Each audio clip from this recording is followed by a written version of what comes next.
والصلاة والسلام على سيد الأنبياء والمرسلين اما بعد فاعوذ باللہ من الشیطان الرجیم بسم اللہ الرحمن الرحیم۔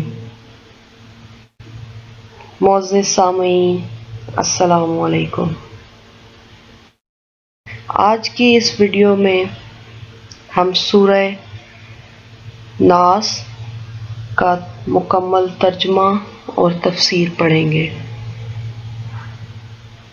سورہ ناس کا آغاز کرتے ہیں، اور اس کے آغاز کرنے، اس کے ترجمہ اور تفسیر کا آغاز کرنے سے پہلے میں ایک حدیث بیان کرنا چاہوں گی کہ ابو حابس کہتے ہیں کہ آقا کریم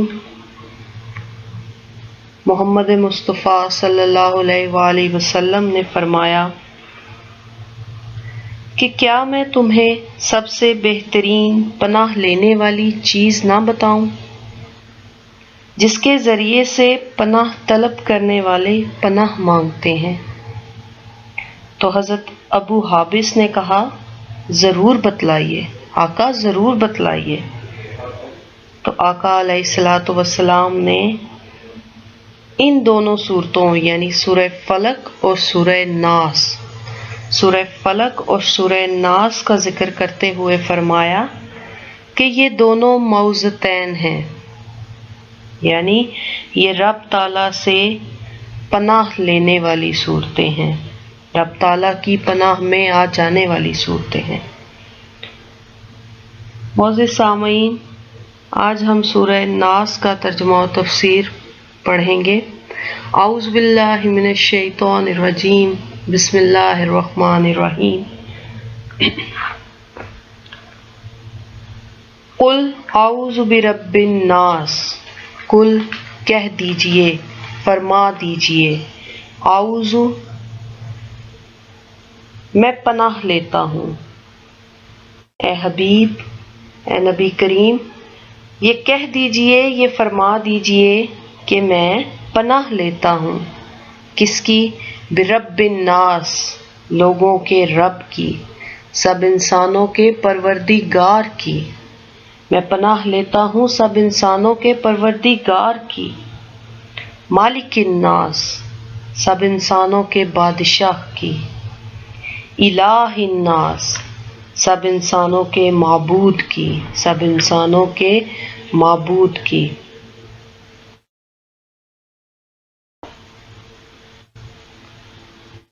من شر الوسواس الخناس، من شر اب آگے مزید کس کی پناہ لینے کا حکم دیا جا رہا ہے؟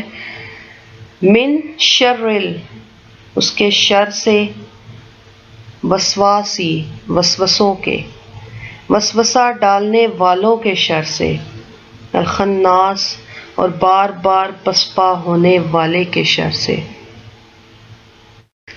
قل اعوذ برب الناس، اے حبیب کہہ دیجئے کہ میں پناہ لیتا ہوں تمام انسانوں کے پروردگار کی۔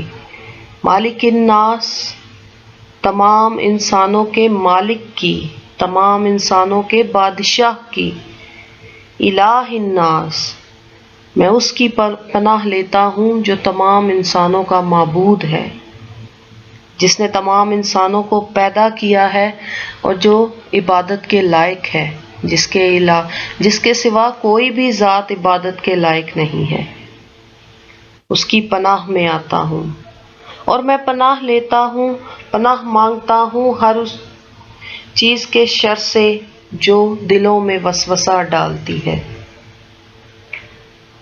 وسواس کا لفظی مطلب دل میں طرح طرح کے خیالات ڈالنا ہے، اور خناس کا مطلب لوٹ جانا، پیچھے کھسک جانا ہے۔ معزز سامعین، یہاں ایک حدیث مبارکہ بیان کروں گی کہ نبی کریم صلی اللہ علیہ وآلہ وسلم نے یہ فرمایا کہ ہر انسان کے دل میں دو گھر ہیں، ہر انسان کے دل میں دو گھر ہیں، ایک میں فرشتہ رہتا ہے اور ایک میں شیطان۔ اب جو شیطان ہے وہ اندرونی طور پر انسان کے دل میں وسوسے ڈالتا رہتا ہے، وہ انسان کے دل میں برے خیالات ڈالتا رہتا ہے۔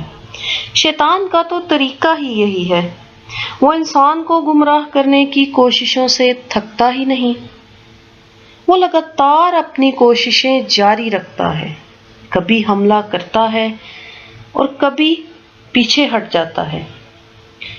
وہ لوگوں کے دلوں میں وسوسہ ڈالتا ہے، یہاں تک کہ وہ اس انداز سے یہ وسوسہ اندازی کا فعل انجام دیتا ہے کہ وہ بڑے سے بڑے پاک باز انسانوں کو بھی اپنے شکنجے میں کر لیتا ہے، اپنے قابو میں کر لیتا ہے، اور اس کی دونوں چالوں کو، شیطان کی دونوں چالوں کو یہاں پر وسواس اور خناس کے نام سے بیان کیا گیا ہے۔ اب کچھ علماء یہ فرماتے ہیں کہ جب شیطان دیکھتا ہے کہ کوئی بھی انسان کسی نیک کام کی طرف جا رہا ہے تو وہ اسے گمراہ کرنے کی کوشش کرتا ہے۔ اسی بارے میں اگلی آیت میں بھی بیان ہوا ہے، الذی جو یوسوسو وسوسہ ڈالتا رہتا ہے۔ کہاں وسوسہ ڈالتا رہتا ہے؟ فی صدور الناس، لوگوں کے دلوں میں۔ ان دونوں آیات کو اگر ملا کر پڑھا جائے، من شر الوسواس الخناس، بار بار وسوسہ ڈالنے والے کے شر سے، خناس بار بار پسپا ہونے، بار بار پیچھے ہٹ جانے والے کے شر سے۔ الذی یوسوس فی صدور الناس، جو وسوسہ ڈالتا رہتا ہے لوگوں کے دلوں میں۔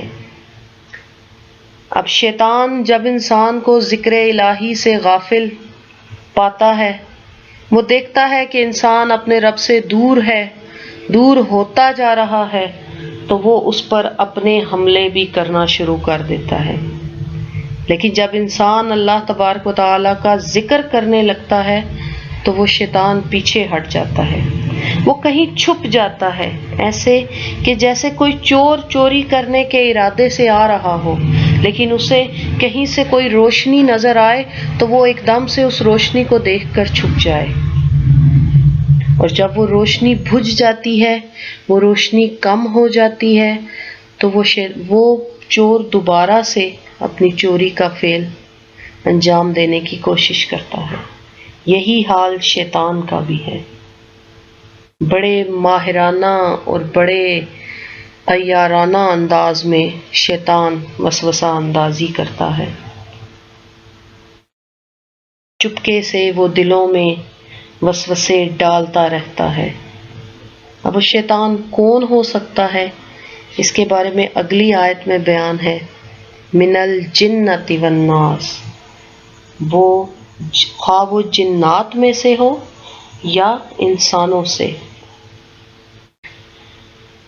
معزز سامعین، ارشاد باری تعالیٰ ہے کہ بے شک بندے کو جب تک اللہ تعالیٰ کی پناہ نہ ملے، اس کی متاع جاں و ایمان کا محفوظ رہنا مشکل ہی نہیں بلکہ ناممکن ہے۔ یعنی اس کی جان اور اس کا ایمان تب تک محفوظ نہیں رہ سکتا جب تک وہ اللہ تبارک و تعالیٰ کی پناہ میں نہ آ جائے۔ ان وسوسوں سے، اس شیطان کے وار سے جو دلوں میں وسوسے ڈالتا ہے، برے خیالات ڈالتا ہے، اور وہ جنوں میں سے بھی ہے اور وہ انسانوں میں سے بھی ہے۔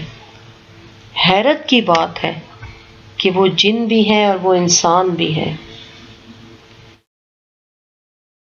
حضرت ابو ذر فرماتے ہیں کہ ایک دفعہ وہ آقا علیہ الصلوۃ والسلام کے پاس آئے، اس وقت آقا علیہ الصلوۃ والسلام مسجد میں تھے۔ وہ فرماتے ہیں کہ میں آپ صلی اللہ علیہ وآلہ وسلم کے پاس آیا، آپ مسجد میں تھے، میں بھی وہیں بیٹھ گیا۔ آپ صلی اللہ علیہ وآلہ وسلم نے فرمایا، ابو ذر تم نے نماز پڑھ لی؟ میں نے کہا نہیں، ابھی نہیں پڑھی۔ تو آپ صلی اللہ علیہ وآلہ وسلم نے فرمایا، اٹھو اور نماز پڑھو۔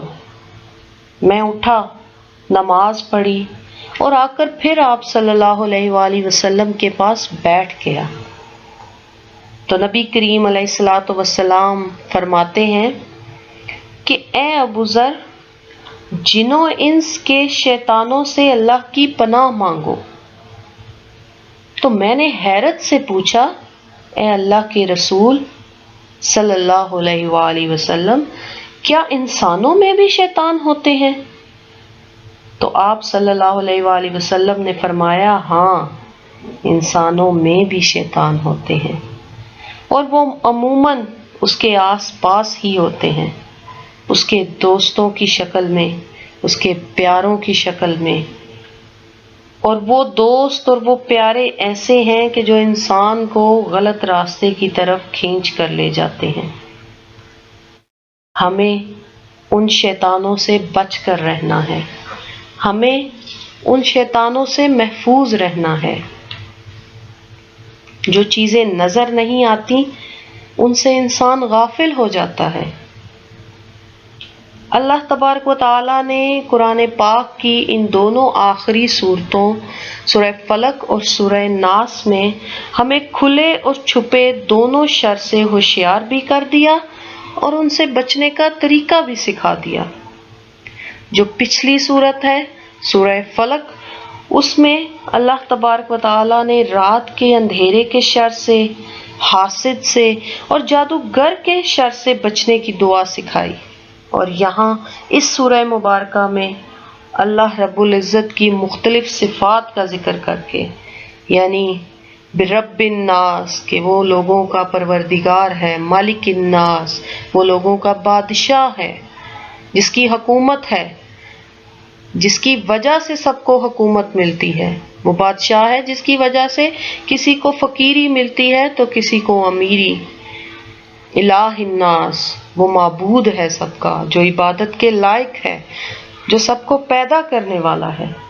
ان تمام صفات کا ذکر کر کے اللہ رب العزت نے ہمیں اس سورہ مبارکہ میں بھی ایک بہت بڑے دشمن کے شر سے بچنے کی دعا سکھائی۔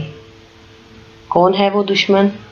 الوسواس، جو سب سے زیادہ وسوسے ڈالتا ہے، الخناس جو بار بار پلٹ کر آتا ہے، بار بار کوشش کرتا ہے، اور وہ ہے شیطان۔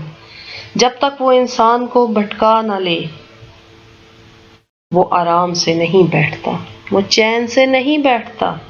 لیکن بندہ مومن، ایک سچا مرد مومن، ایک سچا مسلمان، ایک یقین کامل رکھنے والا مسلمان اپنے شیطان کو تھکا دیتا ہے، کیونکہ وہ اپنے آپ کو اپنے اللہ کی پناہ میں دے دیتا ہے۔